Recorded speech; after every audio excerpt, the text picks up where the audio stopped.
Hey there tech fans, so here's a question I've been wrestling with lately. Should I wait for the new JBL Charge 6 coming next month, or should I grab the Charge 5 while prices are dropping? It seems like a no-brainer at first, right? Newer is better. Or is it? What if I told you there's a third option most people aren't even considering that might give you better sound for less money?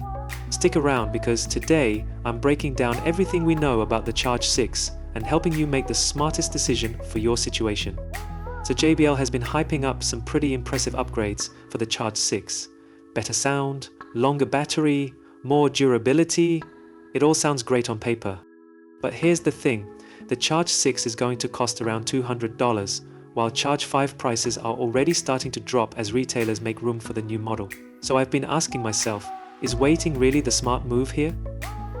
The question gets even trickier because, honestly, the Charge 5 is already an awesome speaker. I've been using mine for everything from backyard barbecues to beach days, and it delivers impressive sound with battery life that just keeps going and going. So what we really need to figure out is, are these new improvements actually meaningful in real-world use, or are they just fancy marketing points? Let's dig into what's actually changing and what it means for your everyday listening experience. First up, let's talk about how the Charge 6 might sound different. JBL is introducing this new AI sound boost technology that supposedly reduces distortion when you crank up the volume.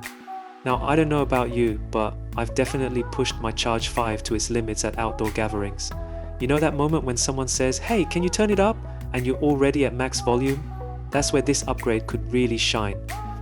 JBL is also upgrading the woofer design for stronger bass and bumping the power from 40 watts to 45 watts. Will you actually notice the difference? That's a fair question. The Charge 5 already has impressive bass for its size, but it does start to thin out when you max the volume, something the Charge 6 promises to fix. For the audio nerds out there, you know who you are.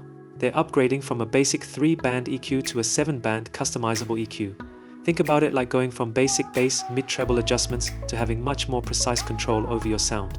They're also adding lossless audio support via USB-C, which is a first for this line.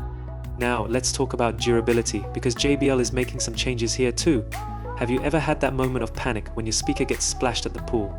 With the Charge 6, JBL is upgrading the waterproof rating from IP67 to IP68. What does that actually mean? The Charge 5 can survive a quick dunk in water, but the Charge 6 can handle deeper and longer immersion.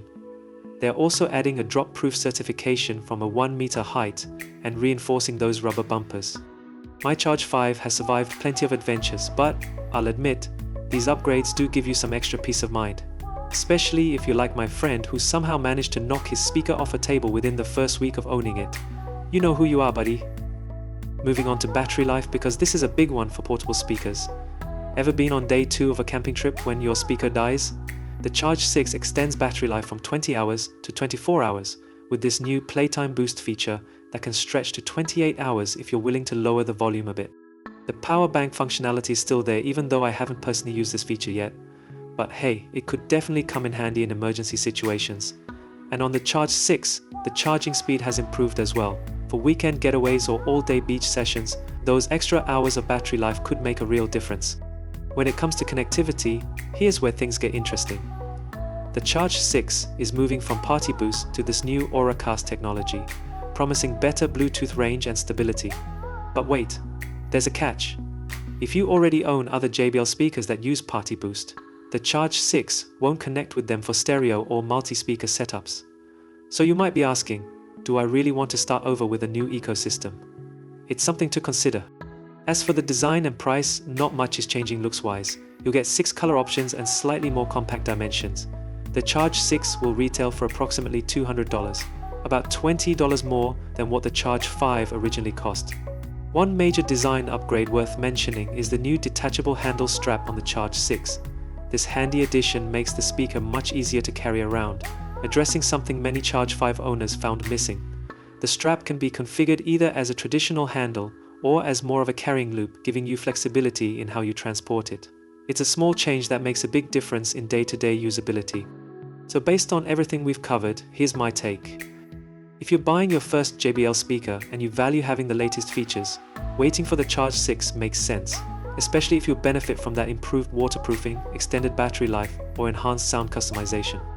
On the flip side, if you're watching your budget or need a speaker right now, the Charge 5 remains an excellent choice. The upgrades, while nice, aren't exactly revolutionary. But hold on a second. What if there's a third option that might actually be the smartest move of all? Here's a question that hit me the other day. What if instead of upgrading to the Charge 6, I bought a second Charge 5 while they're on sale? Let me explain why this is worth thinking about. JBL speakers can be paired together for true stereo sound. One speaker handles the left channel, one handles the right. But here's the catch. This stereo pairing only works between identical models. With retailers likely to offer some serious discounts on the Charge 5 as they clear inventory, you could potentially grab a second one for less than the cost of a single Charge 6. So now we've got a fascinating dilemma on our hands. Would you rather have one newer speaker with incremental improvements, or two speakers of the previous generation that create a true stereo soundstage? I don't know about you, but as someone who really values immersive sound, this has me thinking. Two Charge 5 speakers in stereo will give you a wider soundstage and more room-filling audio than a single Charge 6 ever could, regardless of its upgraded specs.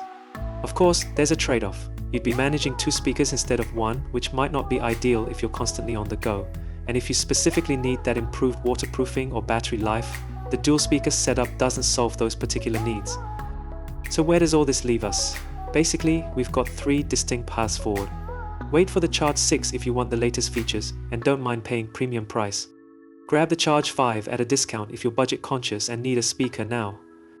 Or consider getting two discounted Charge 5 for a superior stereo experience that might actually outperform a single Charge 6. The right choice really comes down to what matters most to you: sound quality, portability, future-proofing, or budget. I'm genuinely curious, which way are you leaning? Are you excited about those Charge 6 upgrades? Does this stereo pairing idea intrigue you? Or are you perfectly happy sticking with what works? Drop a comment below and let me know. If you found this breakdown helpful, hit that like button and subscribe for more tech comparisons and audio gear insights. Thanks for hanging out with me today. See you in the next video.